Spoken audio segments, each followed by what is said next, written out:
এক বছর 2 মাসের মাথায় এসে বসানো হয়েছে। এই দুইজন নেতা দুই কথা কেন বলবেন? সোশ্যাল মিডিয়ার যুগ, আমাদের কাছে আসলে যেই ইনফরমেশন আসার কথা না সেই ইনফরমেশনও চলে আসে।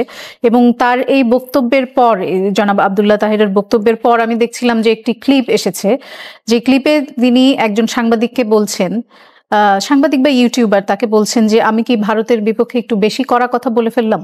এবং তখন সেই সাংবাদিক আবার তাকে বলছেন যে না স্যার, এখন সবাই ভারতের বিপক্ষে আছে বাংলাদেশে এবং আপনার এই কথায় সবাই খুশি হবে। দেখেন, আপনি একটা কথা বলছেন, আপনাদের অনুষ্ঠানের শিরোনাম ওইটা, যদি জামাত ক্ষমতায় যায়, আমি ভাবছি আর কি, আমি মানে ভিজুয়ালাইজ করার চেষ্টা করছি, যদি জামাত ক্ষমতায় যায় ডক্টর আব্দুল্লাহ মোহাম্মদ তাহির কি হবেন? খুব গুরুত্বপূর্ণ একজন মন্ত্রী হবেন। তো উনি নিজে কি বলেছেন উনি নিজেই শিওর না, আরেকজনকে জিজ্ঞাসা করছেন যে আমি কি বেশি কিছু বলে ফেলেছি। মানে এই হলো ওনার বুদ্ধিমত্তার স্তর, উনি নিজেও জানেন না ওনার কি বলতে হবে। ভাই, আপনারা এখন ক্ষমতায় যাওয়ার স্বপ্ন দেখছেন, স্বপ্ন তো এমনি দেখেন না। ওনারা কি আগে নির্বাচনে কখনো দেখছে স্বপ্ন যে আমি এককভাবে ক্ষমতায় যাব? ভাবেনি তো কখনো। এইবার সে ধরনের ভাবনার জন্য ওনাদের বিবেচনায় একটা বাস্তবতা তৈরি হয়েছে। বাস্তবতা আদৌ আসেই না আসে যায় না, বাট ওনারা মনে করছেন যে এবার ওনারা যেতে পারেন। সেই যখন বাস্তবতা, এর মধ্যে আপনারা কতটুকু প্রিপেয়ার্ড হয়েছেন সেই প্রস্তুতি কিন্তু ওনার কথাবার্তা আমি পাচ্ছি না। দেখুন, যুদ্ধ জিনিসটা আসলে কি বলেন তো? এটা কি মনস্তাত্ত্বিক যুদ্ধ? এটা কি বুদ্ধিভিত্তিক যুদ্ধ? 50 লাখ লোক কিনে আপনি বুদ্ধিভিত্তিক যুদ্ধ করবেন? তো আপনি 50 লাখ লোক কিনে আপনি ফিজিক্যালি একটা ওয়ারে নামতে চান, তাদের হাতে আপনি কি ধরাই দিবেন? আপনার হাতে কি 50 লাখ রাইফেল আছে বাংলাদেশে? অন্য লাভ বাদ দেন, যে রাইফেল নাকি এখন যুদ্ধে ব্যবহৃতই হয় না, আছে রাইফেল 50 লাখ রাইফেল। আপনি কি যুদ্ধ করবেন রে ভাই? এগুলো হলো ফানুস টাইপের আলাপ সালাপ আর কি, মানে হাস্যকর কথা, ছেলে মানুষই কথা। এগুলি বলে কিছু মানুষকে উত্তেজিত করা। আমরা যদি যুদ্ধের বিষয়টি যদি মানে সরিয়েও রাখতে চাই, ঢাকা সফররত ইউরোপীয় ইউনিয়নের নির্বাচন পর্যবেক্ষণ মিশনের উচ্চ পর্যায়ের একটি প্রতিনিধি দল জামায়াতে ইসলামের আমিরের সঙ্গে দেখা করেছেন এবং তারা সরাসরি জানতে চেয়েছেন জামাত যদি আগামীতে রাষ্ট্রের ক্ষমতা পায়, রাষ্ট্রের দায়িত্ব পায়, তাদের মূল এজেন্ডা কি হবে। সেখানে তারা 3টি পয়েন্টের কথা উল্লেখ করেছেন জামাতের আমির। এখানে বলেছেন যে দেশের শিক্ষা ব্যবস্থাকে নৈতিকতা, উৎপাদনমুখী, কারিগরি দক্ষতা এবং মানবিক করতে চান, দুর্নীতিমুক্ত সমাজ গঠন করতে চান এবং সামাজিক ন্যায় বিচার প্রতিষ্ঠা করতে চান। এটি জামাতের আমির অফিসিয়ালি ইউরোপীয় ইউনিয়নের প্রতিনিধি দলের সঙ্গে বলেছেন। কিন্তু আমরা যদি একটু তাদের ইনফর্মাল বক্তব্যগুলো একটু দেখি পাশাপাশি, যেমন সম্প্রতি একটি টক শোতে আমরা দেখলাম যে জামায়াতে ইসলামীর শ্রমিক কল্যাণ ফেডারেশনের কেন্দ্রীয় সহসভাপতি কবির আহমেদ তিনি বলেছেন যে জামায়াত ক্ষমতায় গেলে নারীরা শুধু নারীদের সামনে নাচবে এবং পর্দার সাথে তারা নারীদের সামনে নাচতে পারবে। এর আগে আপনার নিশ্চয়ই মনে আছে যে আরেকটি বক্তব্য নিয়েও অনেক আলোচনা হয়েছিল যে প্রাথমিক বিদ্যালয়ে নৃত্য এবং সঙ্গীতের শিক্ষক বাদ দিয়ে ধর্মীয় শিক্ষক নিয়োগের আহ্বান এসেছিল তাদের দলের কাছ থেকে। আসলে মানে জামাত ক্ষমতায় গেলে বাংলাদেশের চেহারা কিরকম হবে সেটি নিয়ে মনে হয় এক ধরনের কৌতূহল সবার মধ্যেই আছে, কিন্তু সেটির খুব পরিষ্কার উত্তর কি জামাতের কাছ থেকে থাকা উচিত কিনা? আমি মনে করি জামাতের আমিরের উচিত হবে ওনার নেতাদের মধ্যে, এটা তো খুবই একটা সিস্টেমেটিক পার্টি, তাই না?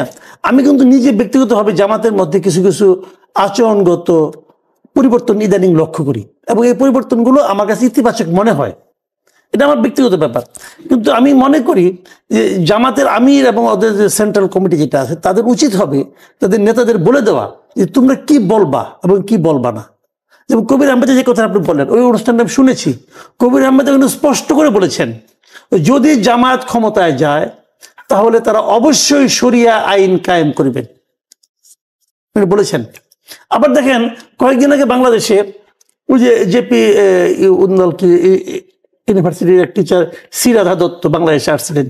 জি, উনি এসে উনি আবার ইন্ডিয়াতে যে আরেকটা অনুষ্ঠান করেছেন দিল্লিতে, সেই অনুষ্ঠানে বলেছেন উনি জামাতের লিডারদের সঙ্গে কথা বলেছেন এবং ওখানে উনি ওই ডক্টর আব্দুল্লাহ মোহাম্মদ তাহেরের সঙ্গে আলাপ করেছেন এবং ওখানে উনি বলেছেন, ওনার কথা আমি কোট করি, উনি বলেছেন যে উনি আব্দুল্লাহ মোহাম্মদ তাহেরকে জিজ্ঞাসা করেছেন যে আপনারা কি শরিয়া আইন চালু করবেন?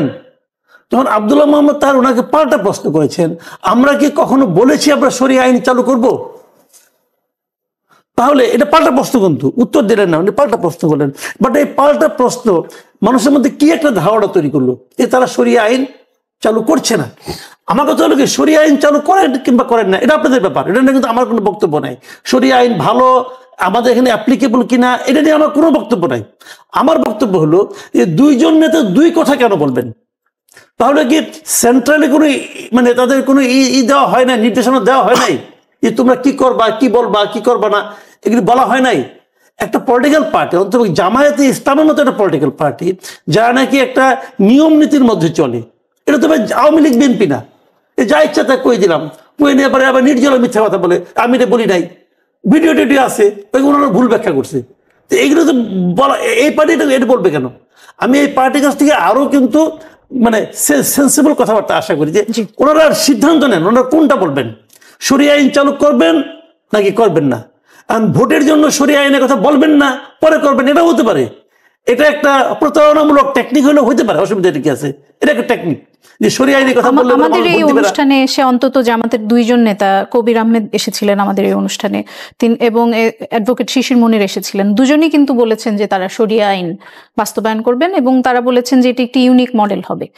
এবং সেটি এখনো আমি যেমন জানতে চেয়েছি বিশ্বের কোন দেশে এরকম মডেল আছে, তারা বলেছেন যে তুরস্কে কিছুটা আছে, কিন্তু কোনো দেশেই আপনি মানে তারা যেটি চালু করতে চাচ্ছেন পুরোপুরি সেটি নেই, এবং তারা 2-3টি দেশের মডেল থেকে নিয়ে বাংলাদেশে একটি ইউনিক মডেল তারা চালু করতে চান। সমস্ত মডেলেরই কাটাছেড়া করা যায়, কিন্তু যখন আপনি ধর্ম নিয়ে আসবেন, ধর্মের কিন্তু কিছু গ্রহণ করা, কিছু ত্যাগ করা, কিছু সাইজ করা, কিছু অন্যরকম করার কিন্তু সুযোগ আছে বলে আমার কাছে মনে হয় না। আমি অত ভালো এই ব্যাপারে জ্ঞানী লোক না, কিন্তু আমি এটা মনে করি যে আল্লাহর আইন যদি আপনার শরিয়া আইন মানে কি আল্লাহর আইন তোরে ভাই, যদি আল্লাহর আইন আপনি করেন, এখানে কিন্তু নতুন করে আপনি কিছু গ্রহণ করবেন, কিছু ত্যাগ করবেন, সেটা চলবে না। আমি জানি না ওনারা কি বলবেন, আমি এটা নিয়ে বেশি কথা বলতে চাই না। আপনি জায়গা লিখেছেন যে সাংবাদিক মেহেদী হাসান প্রধান উপদেষ্টা ডক্টর মোহাম্মদ ইউনূসের একটি সাক্ষাৎকার নিয়েছেন, সেখানে ডক্টর ইউনূসকে তিনি জিজ্ঞেস করেছেন যে অভ্যুত্থানের পর নেপালের নেতা 6 মাসে নির্বাচনের কথা বললেন, তাহলে বাংলাদেশে কেন নির্বাচন হতে 18 মাস সময় লাগছে? এর উত্তরে প্রধান উপদেষ্টা বলেছেন যে আপনি বলেছেন মানুষ কেন এত সময় লাগছে সেটি নিয়ে প্রশ্ন তুলছে, কিন্তু অনেকে বলছেন আপনারা 5 বছর থাকুন, অনেকে বলছে 10 বছর থাকুন, 50 বছর থাকুন, সুতরাং মানুষ নানা ধরনের কথা বলে, তারা বলে নির্বাচনের দরকার কি, কার নির্বাচনের দরকার। আপনি এই বক্তব্যকে কিভাবে দেখেন? এই বক্তব্যটা আমি যতটুকু দেখেছি আর কি, আমি ওনার ওই যে রিল ছিল তো, রিলে তো ওখানে কেটে কেটে দেয়, তো ওখানে যতটুকু আমি দেখলাম ওনার এই বক্তব্যটা টানাই ছিল। উনি ওখানে যেটা বলেছেন যে মানে দ্রুত, মেহেদী হাসান বলেছিল যে কিছু লোক বলছে আপনি তাড়াতাড়ি নির্বাচন আরো তাড়াতাড়ি কেন দিতে পারছেন, কিছু লোক এটাও বলছে, কিছু লোক ওটাও বলছে, কিছু লোক ওটাও বলছে, এটা বলছে। তো এখন আমরা কোনটা শুনবো? যেটা আমাদের কাছে বেশি মনে হবে ওটা শুনবো, যেটা বেশি। এখন সমস্যা হলো ওইটাই, উনি কোনটা শুনবেন? দেখেন একটা বদ্ধ ঘরের মধ্যে, ধরেন আপনি এখানে বসে আছেন, আমরা 3 জন আপনার সঙ্গে কথা বলতেছি, আপনি কিন্তু আমাদের 3 জনের কথাই শুনবেন, কিন্তু বাইরে যে 30 জন লোক চিৎকার করছে ওটা কিন্তু আপনার কান পর্যন্ত আসবে না, কারণ ঘরটা সাউন্ড প্রুফ। তো উনি বুঝতে পারছেন না আসলে ম্যাক্সিমাম মানুষ কি চায়। ওনার আশেপাশে যারা আছেন তারাই বলছে, উনি একটা মারাত্মক কথা বলছেন, সেই কথাটা আমরা মানে দেখলাম আমাদের মিডিয়াগুলো কেন বললো না আমি এটা বুঝতে পারছি না। উনি বলেছেন এক জায়গায় যে এটা একটা অন্তর্বর্তীকালীন সরকার, এই সরকারের মেয়াদ কেউ নির্ধারণ করে দেয়নি, আমরা যতদিন মেয়াদ নির্ধারণ করবো ততদিন হবে। আমার প্রশ্ন হল ভাই আপনি কে মেয়াদ নির্ধারণ করার? আপনি কে? আপনার মেয়াদ আপনি নিজে নির্ধারণ করবেন? এটা তো একমাত্র শেখ হাসিনার মতো লোকরা বলতো। তাহলে কে নির্ধারণ করবে? জনগণ নির্ধারণ করবে। উনি এই কথা বলবেনই না, শুনেন, উনি এই কথা বলবেনই না, এই কথা উনি বলতেই পারেন না যে আমি নির্ধারণ করবো আমার মেয়াদ কতদিন হবে, এটা উনি বলতেই পারেন না। কিন্তু উনি তো বলছেন যে 1 বছর 2 মাসের মাথায় এসে বসানো হয়েছে, তাহলে তো কিছুটা এজেন্সি ওনার। আচ্ছা, যদি উনি বলেই থাকেন যে স্টুডেন্টরা ওরা বসাচ্ছে, কোন স্টুডেন্টরা? মানে এনসিপির এই স্টুডেন্টরা, এই স্টুডেন্টরা যে বাংলাদেশে মানুষের প্রতিনিধিত্ব করে না, এটা তো ডাকসু ইলেকশনে প্রমাণিত হয়ে গেছে। যেদিন ডাকসু ইলেকশন হয়ে গেল, রেজাল্ট বেরোর পর বাংলাদেশের মানুষের প্রতিনিধিত্ব করে জামায়াত কে? আমি তা বলছি না। উনি যদি ওইটা বলেন, যদি এনসিপি প্রতিনিধিত্ব না করে, যদি এনসিপি প্রতিনিধিত্ব করে, জামায়াত প্রতিনিধিত্ব না, আমি এটা বিকল্প এটা না। আমি তো বলিই না যে এটা, আমি বলছি যে উনি যদি বলে যে এনসিপি ওনাকে বসিয়েছে, এনসিপির ছাত্ররা ওনাকে বসিয়েছে, তো সেই ছাত্রদের অবস্থান পুরো জাতির কাছে কোথায়? সেটা তো ডাকসু নির্বাচন, জাহাঙ্গীরনগর নির্বাচনে প্রমাণ হয়ে গেছে যে আসলে এদের সঙ্গে তো কেউ নাই। তখন যেটা হয়েছিল যে তারা এমন একজন ব্যক্তি, যেমন ডক্টর ইউনূস যখন ক্ষমতায় আসলো, ওনার প্রতি আমারও প্রচন্ড আস্থা ছিল। আমি মনে করতাম যে উনি একটা ভালো মানুষ, ভালো কিছু করতে পারবেন, বুদ্ধিমান মানুষ। কিন্তু যেই দিন উনি প্রথম ওনার ক্যাবিনেট ঘোষণা করলেন, এসে নিয়ে ওই সময় আমি হতাশ হয়ে গেছি যে ওই লোকগুলিকে আমি চিনি, এই লোকগুলিতে আপনি কিছু করতে পারবেন না। তখন আমার ওনার প্রতি ভরসা ছিল যে উনি হয়তো এই 1-2 মাসের মধ্যে কিছু লোক সাফল করবেন, চেঞ্জ করবেন, যোগ্য লোকগুলিকে নিয়ে আসবেন। তো উনি তা করলেন না, উনি এটাকে একটা মানে খেলা মনে করলেন।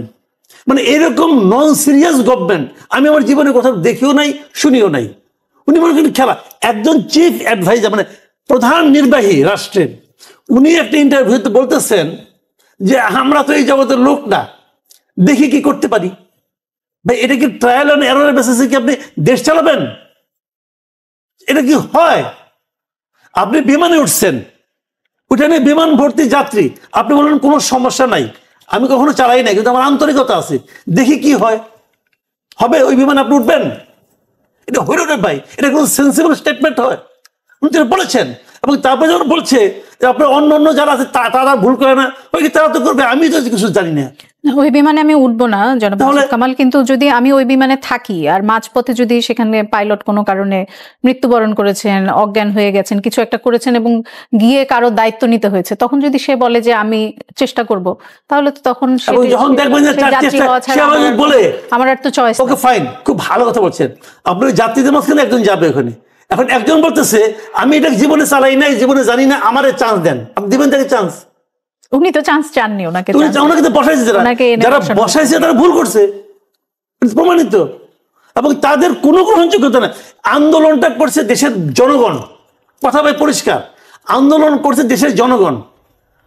ওই সময় এরা বলছে যে আমরা করছি, কেউ প্রতিবাদ করে নাই। ওই যে আপনার চার্লি চ্যাপলিনের মডার্ন টাইম দেখছিলেন, জেলখানা থেকে বাড়িয়েছিল চার্লি চ্যাপলিন, একটা মিছিল যাচ্ছিল, এই মিছিলের সামনে একটা ট্রাক দিয়ে যখন মাল নিয়ে যায়, ট্রাকের পেছনে একটা ফ্ল্যাগ থাকে, লাল ফ্ল্যাগ, ওই ট্রাকের ফ্ল্যাগটা পড়ে গেছে। পড়ে যাওয়ার পর চার্লি চ্যাপলিন ট্রাকের ফ্ল্যাগটা নিয়ে ওদের যাচ্ছে যে ফ্ল্যাগটা তোমার নিয়ে যাও, পড়ে গেছে। আর পেছনে মিছিল, পুলিশ মনে করছে সেই বোধহয় লিডার, তারা ধরে নিয়ে গেছে। এখন এরা ওই ফ্ল্যাগটা ধরছিল, লিডার হয়ে গেছে। এই কাহিনীগুলো লাভ নেই। এই ইন্টারভিউতে আরেকটি প্রশ্নের জবাবে প্রধান উপদেষ্টা বলেছেন যে আওয়ামী লীগকে সরকার নিষিদ্ধ করেনি, স্থগিত করা হয়নি নিবন্ধন, তাই যে কোনো সময় দলটির কার্যক্রম আবার সচল হতে পারে। আপাতত নির্বাচনে প্রতিদ্বন্দ্বিতা আওয়ামী লীগ করতে পারবে না, এটি পরিষ্কার করেছেন তিনি। এটা উনি ক্লিয়ার করেন নাই, এটা উনি বড় এনে এত কথার প্যাচ মারছেন। উনি প্রথম বলতেছেন যে আওয়ামী লীগকে নিষিদ্ধ করা হয়, স্থগিত করা হয়েছে, তার পলিটিক্যাল অ্যাক্টিভিটি স্থগিত করা, একদম সত্য কথা। আসলে তো নিষিদ্ধ করা হয় নাই, তার পলিটিক্যাল অ্যাক্টিভিটি স্থগিত করা হয়েছে। একটা পলিটিক্যাল পার্টি যদি পলিটিক্যাল অ্যাক্টিভিটি স্থগিত করে, তাহলে তার থাকে নাকি? আমি মানুষ, আমাকে বললেন তোমার আমি মানবো না, কিন্তু তোমার মানবিক কার্যক্রম বন্ধ রাখতে হবে। মানুষ যা করে তা তুমি কিছুই করতে পারবো না, তাহলে আমি কি হবো? বলবেন তুমি কোমায় থাকো, আমি কোমায় থাকতে পারবো না, কারণ কোমায় যে থাকে সে কিন্তু নিঃশ্বাস নেয়, আমি তো ওটা করতে পারবো না, তাহলে তো মৃত ভার্চুয়ালি। তো উনি যখন এটা বলেন, কথার মার পেয়েছে এখানে। পরে যে বলে কি যে তাদের নির্বাচন করতে বলছেন, তাহলে কি তাদের নির্বাচন করতে দিবেন না? ওই করে আমরা সিদ্ধান্ত নিব না, ওটা নির্বাচন কমিশন সিদ্ধান্ত নিয়েছে। নির্বাচন কমিশন সিদ্ধান্ত আপনি নিয়েছেন, কারণ নির্বাচন তো পরিপূর্ণভাবে একটা রাজনৈতিক কর্মকাণ্ড। আপনি যখন বলেন তুমি রাজনৈতিক কর্মকাণ্ড করতে পারবে না, তখন তো আপনি তাকে নির্বাচন নিষিদ্ধ করেই দিলেন। তো ওইটা আপনি আবার নির্বাচন কমিশনের উপর চাপান কেন? ভাই এখানে কথার মারপেচ দেয়া উনি কিছুটা বোঝানোর চেষ্টা করছেন। উনি হয়তো ওইখান থেকে বেরিয়ে আসতে পারছেন, কিন্তু জনগণ কিন্তু প্রত্যেকটা কথা বিশ্লেষণ করবে এবং করছে অলরেডি। এবং যারা বাইরের লোক তারা তো মুখের উপর কিছু বলে না, তারা মনে মনে হাসছে। এটাই হয়েছে ঘটনাটা। আমি একটু ডক্টর মির্জা গালিবের কাছে যেতে চাই। ডক্টর মির্জা গালিব, আপনার কাছে একটি অন্য প্রসঙ্গে আমি একটি প্রশ্ন জিজ্ঞেস করতে চাই। সেটি হচ্ছে যে রংপুরের জাহাজ কোম্পানির মার্কেটের ব্যবসায়ী ফারুক আহমেদ, তিনি ইনকিলাবকে একটি সাক্ষাৎকার দিয়েছেন এবং সেখানে বলেছেন যে, সাক্ষাৎকার দেওয়ার নেই, একটা খবরের মধ্যে তিনি তার এই বক্তব্য এসেছে। সেটি হচ্ছে যে অভ্যুত্থানের পর রংপুরে আওয়ামী লীগ নেতাদের বিরুদ্ধে থানায় মামলা করেছে বিএনপি, আর তখন দিশেহারা মন্ত্রী এমপিদের পালাতে সহায়তা করেছে জামায়াত নেতারা। হাসিনার শাসনামলের শেষের কয়েক বছর জামায়াতের স্থানীয় নেতারা নানাভাবে আওয়ামী লীগ নেতাদের সাথে সম্পর্ক গড়ে ব্যবসা বাণিজ্য করেছেন। জাতীয় পার্টি নির্বাচন করতে পারলে আওয়ামী লীগের কর্মী সমর্থকদের ভোট লাঙলে যাবে, আর জাতীয় পার্টি যদি নিষিদ্ধ হয় তাহলে আওয়ামী লীগের বেশিরভাগ ভোট যাবে দাঁড়িপাল্লায়। এজন্যই জামাত এখন এনসিপির সাথে জাতীয় পার্টি নিষিদ্ধের আন্দোলন করছে। আপনার বক্তব্য জানতে চাই। দেখেন, প্রথম কথা হলো, এটা জাতীয় পার্টির কেউ যদি বলে তাহলে তার ক্রেডিবিলিটি আপনারা কোশ্চেন করতে হবে। জাতীয় পার্টি আসলে কি রাজনীতি করে? এটি একজন ব্যবসায়ী বলেছেন, জাতীয় পার্টির কেউ বলেননি। বলেছেন যে জাতীয় পার্টি যদি আওয়ামী লীগ নিষিদ্ধ হয় তাহলে আওয়ামী লীগের ভোট যাবে জাতীয় পার্টিতে, আর জাতীয় পার্টি যদি নিষিদ্ধ হয় তাহলে আওয়ামী লীগের এই যে ভোট সেগুলো সব দাঁড়িপাল্লায় যাবে। আমার কাছে এটা মনে হয় না। যে দেখেন, আমার কাছে এটা মনে হয় না কেন, বিগত 15-16 বছরে যদি আপনি আওয়ামী লীগের রাজনীতি দেখেন তাহলে তাদের রাজনীতি সবচাইতে বেশি অত্যাচার এবং নির্যাতন যাদের উপরে করেছে তারা হলো জামাত ইসলামী। জামাতের শীর্ষ নেতাদেরকে ফাঁসি দিচ্ছে, বিভিন্ন জায়গা থেকে তাদের মিড পর্যায়ের নেতা, ছাত্র শিবিরের অনেক ছেলেদেরকে আপনার গুম করছে, খুন করছে, অত্যাচার করছে, ধরে নিয়ে জেলে রাখছে। ছাত্র শিবির এবং জামাতের অফিস গত 15 বছর কোথাও আপনার কাজ করতে পারে নাই। আপনি তাদের কেন্দ্রীয় অফিসে কেউ থাকতে পারে নাই, ছাত্র শিবিরের কেন্দ্রীয় অফিসে কেউ থাকতে পারে নাই, বিভিন্ন বিশ্ববিদ্যালয় ক্যাম্পাসে তারা হচ্ছে শিবির হিসাবে থাকতে পারে নাই। তো এই যে একটা কনফ্লিক্টিং সিচুয়েশনের মধ্য দিয়ে গেছে, সেই জায়গা থেকে কোনোভাবেই আপনি এটা বলার কোনো সুযোগ নাই যে আওয়ামী লীগের সাথে বিএনপির যতখানি কনফ্লিক্টিং অ্যাটিচিউড, জামাতের সাথে কনফ্লিক্টিং অ্যাটিচিউডটা তার চাইতে কম। এটা আমি কোনোভাবেই দেখি না যে কোনো প্যারামিটারে আপনি এটা মাপতে পারবেন।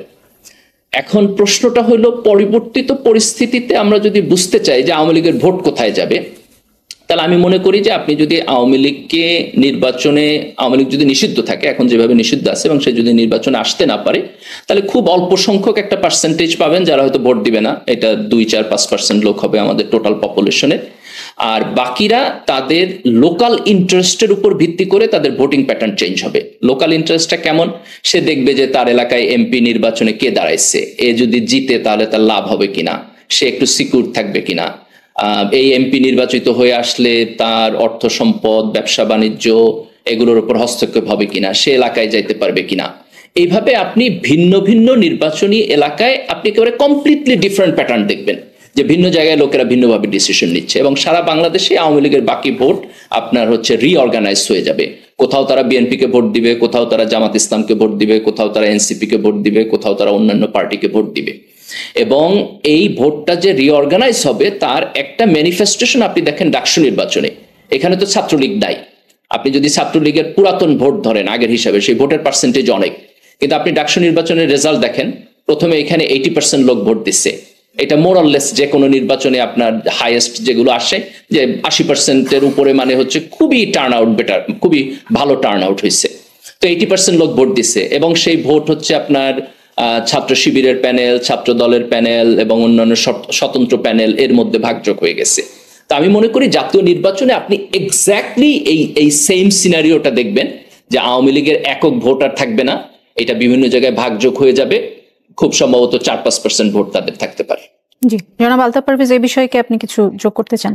আওয়ামী লীগের কোথায় যাবে ভোট, এবং আমি মাঝে মাঝে গ্রামে যাই, জাতীয় পার্টি নিষিদ্ধ হলে কি সেটার জন্য জামায়াত কোনো আলাদা সুবিধা পাবে? পাবে। জাতীয় পার্টি নিষিদ্ধ হলে জামাত অনেক সুবিধা পাবে আমি মনে করি।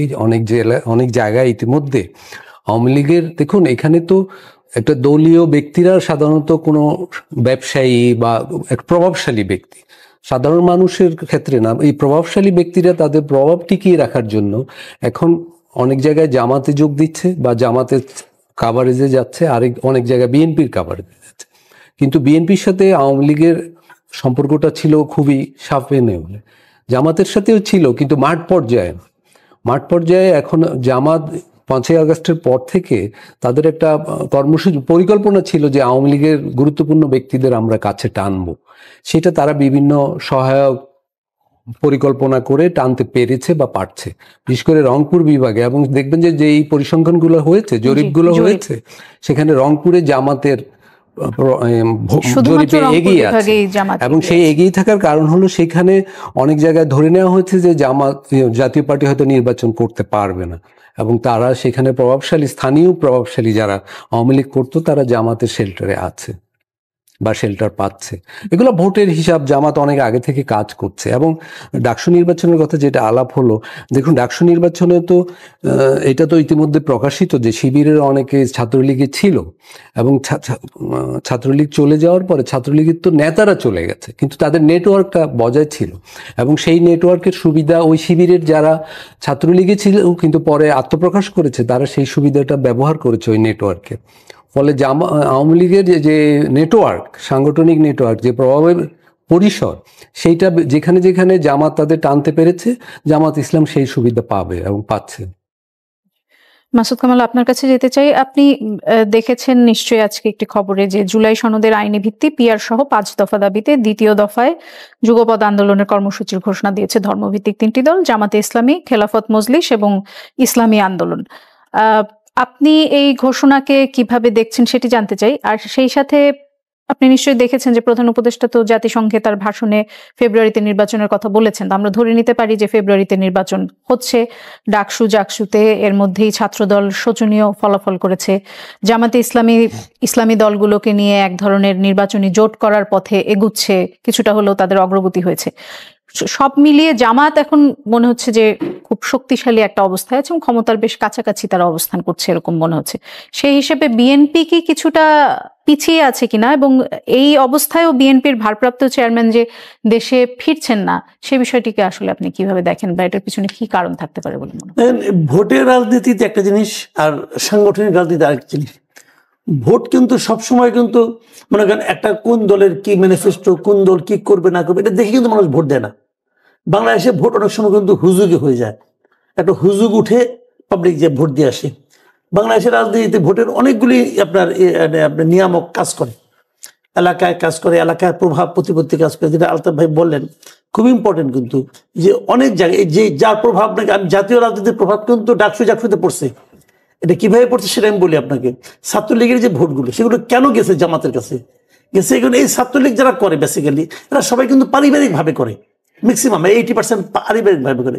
বাবা আওয়ামী লীগ করে, ভাই যুবলীগ করে এরা। তো ওই প্রত্যেকটা অঞ্চলে উপজেলা পর্যায় পর্যন্ত আওয়ামী লীগের লোকজনের বিরুদ্ধে সবার বিরুদ্ধে মোটামুটি এখন মামলা আছে, এবং এই মামলাগুলোর 95% মামলার বাদী হলো বিএনপির লোকজন। কোথাও জামাতের লোকজনকে বাদী পাবেন না আপনি। তো যার কারণে আমার বাবা ভাই বাড়িতে থাকতে পারে না, তাদেরকে তো আমি ভোট দিব না। এটা কিন্তু এই হিসাব করে এখানে কাজ করছে কিন্তু। এবং আলতাফ ভাই যে একটা কথা বললেন এটা অনেকে বিশ্বাস করে না, কিন্তু আসলেই জামাতের লোকজন অনেক আওয়ামী লীগের এরকম ব্যবসায়ীকে শেল্টার দিছে। হয়তো ব্যবসা প্রতিষ্ঠান জবরদখল হয়ে যাচ্ছে, ওরা যে শেল্টার দিছে, এরকম অনেক ঘটনা কিন্তু আছে। তো এই জায়গায় জামাত করেছে কি রাজনৈতিকভাবে অগ্রসর হয়ে গেছে, তারা পলিটিক্যালি কিন্তু অগ্রসর হয়ে গেছে। কিন্তু তারপরও বাংলাদেশে অনেক দিন ধরেই কিন্তু মানে মার্কা হিসাবে ভোট দেওয়ার সময় মার্কা হিসাবে নৌকা এবং ধানের শীষের বিপরীতে দাঁড়িপাল্লা এখনো অতটা জনপ্রিয় হয় নাই। এটা হয় নাই ভাই। কিসের ভিত্তিতে বলছেন? হ্যাঁ, কিসের ভিত্তিতে বলছেন? এটা আমার অভিজ্ঞতার ভিত্তিতে বলতেছি। আমি অনেক জায়গায় দেখছি বাংলাদেশে তো হয় ভাই, তুমি বাবা লোক ভালো, মার্কাটা ভালো আনতে পারলা না, এরকম বলে। তুমি লোক ভালো কিন্তু তোমার তো মার্কাটা ভালো হয় নাই। এরকম লোক বাংলাদেশে অনেক আছে, তার জ্ঞান গরিমা নিয়ে আমি আপনি হাসি ঠাট্টা করতে পারি, কিন্তু তার ভোট আর আমার ভোট তো সমান সমান না। তার ভোটটাকে গুরুত্ব দিতে হবে আপনার। এই জন্য হুজুগের একটা ব্যাপার আছে। তারপরও আমি মনে করি রাজনৈতিকভাবে জামাত অনেক অগ্রসর হয়েছে। রাজনৈতিকভাবে জামাত যে অগ্রসর হয়েছে এই জিনিসটাকে বিএনপি আসলে খেয়ালই করে নাই। বিএনপি কেন যেন ধরেই নিছে আমি তো জিততে আছি। এবং এমনও হতে পারে কিন্তু এই যে খরগোশ আর কচ্ছপের যে দৌড়, এটা কিন্তু শুরুতে এরকমই কিন্তু মনে হয়েছিল এটা মধ্যে খরগোশ আর কচ্ছপের দৌড় হচ্ছে। এখন কি হবে সামনে নির্বাচনের রেজাল্ট হওয়ার পর বুঝবেন আপনি। বিএনপি কিন্তু এখনো আমি বিএনপির মধ্যে সেই চেতনাটা দেখি না, সেই চিন্তাটা দেখি না। এখন চেতনা আলাপ বাদ দেন, এখন চিন্তার সময় বিএনপিকে চিন্তা করতে হবে যে আমি কার সঙ্গে ফাইট করতে যাচ্ছি। যার সঙ্গে ফাইট করতে যাচ্ছি, শুনেন গত 15 বছর জামাতকে আওয়ামী লীগ প্রায় নিষিদ্ধের মতো করে রাখছিল না। এটা করে জামাতকে উপকার করে দিছে। এই কারণে জামাত ধীরে ধীরে সংগঠিত হয়েছে। জামাত মানে আগে জামাত মেয়েদের ভোট পেত না। এই 15 বছর আমার মনে হয় তাদের সমস্ত শ্রমের 75% শ্রম তারা মেয়েদের মধ্যে দিছে। কারণ আমাদের সংসারে তো মেয়েটা আছে দু একটা, আমি তো কিছু খবর টোর পাই। গ্রামের মেয়েদের মধ্যে তারা যে পরিশ্রমটা করছে, যে শ্রমটা দিচ্ছে, তারা তাদের পলিটিক্স নিয়ে গেছে। কিন্তু গ্রামের মেয়েদের এইটাকে জানেন, হিসাবটাই জানেন, তারা তো অত কিছু বোঝে না পলিটিক্স। তারা বোঝে আমারে কে দাম দিল, আমারে কে গুরুত্ব দিল, আমার কাছে কে আসলো। আর জামাত তো যায় যখন কোথাও কাজ করতে, তারা যে কি বলে, তাতে বলে ভাই আসেন নামাজ পড়ি। এখন আপনি এটা যে আপত্তিটা কি করো, তাদের ট্যাকটিকটা তো ভালো, এটা ভালো মন্দ না কিন্তু আমার করেছে, মানুষের মধ্যে প্রভাব বিস্তারকারী কিন্তু। তো সেইখানে তারা যে কাজটা এই 15 বছরে করছে, যেটা তাদের আওয়ামী লীগ সুযোগ করে দিয়েছে, তাদের মিছিল মিটিং করতে হয় নাই, জনসভার হ্যাসেল করতে হয় নাই, তারা গোপনে মানে নির্বিঘ্নে ওই কাজটা তারা। বিএনপির ভারপ্রাপ্ত চেয়ারম্যান যে বিদেশে, এটার জন্য কি বিএনপি? এটা নিয়ে ভাই আমি অনেকবার বলছি, এটা নিয়ে আমি চূড়ান্ত রকম হতাশ। আমি কেন হতাশ সেটা বলি আপনাকে। উনি কেন আসেন না এই বিষয়ে, উনি নিজে এবং ওনার দল কোনো একটা কথা অফিসিয়ালি বলে না। বলুক একটা কথা যে আমি এই কারণে আসি না, কারণটা ওনারা বলেছেন যে তফসিল ঘোষণা হলে আসবেন। আর কখনো আসবেন আমি জানতে চাচ্ছি না কেন আসছেন না, কেন আসছেন না। উনি বলুক যে আমি এই কারণে আসছি না। এই কথাটা তার দলের কোনো একজন লোক যখন না বলে, তখন কি হয়, তখন মানুষ নানা রকম জল্পনা কল্পনা করে, নানা রকম অর্থ নিজেরা বের করার চেষ্টা করে। যখন আমি বের করি, আমি তো আমার মতো করে বের করি, আমি আমার মতো করে ভাবি, এবং এর কোনো একটা ভাবনা ওনার পক্ষে যায় না, এই দলের পক্ষে যায় না। যে দলের লিডার আমার সামনে নাই, যে দলের লিডার আমার দেশে নাই, 1 বছর হয়ে গেল, সেই দলকে আমি ভালোবাসবো কেন রে ভাই? জোর করে ভালোবাসবো নাকি? আমি একটু ডক্টর মির্জা গালিবের কাছে যেতে চাই, একেবারে শেষে চলে এসেছি। আমরা বলছিলাম যে বিরতির পরে এসে ডক্টর মির্জা গালিবের কাছে জানতে চাইবো আসলে জামাত কি ধরনের আইনের কথা চিন্তা করে, কি ধরনের বাংলাদেশের কথা চিন্তা করে যদি তারা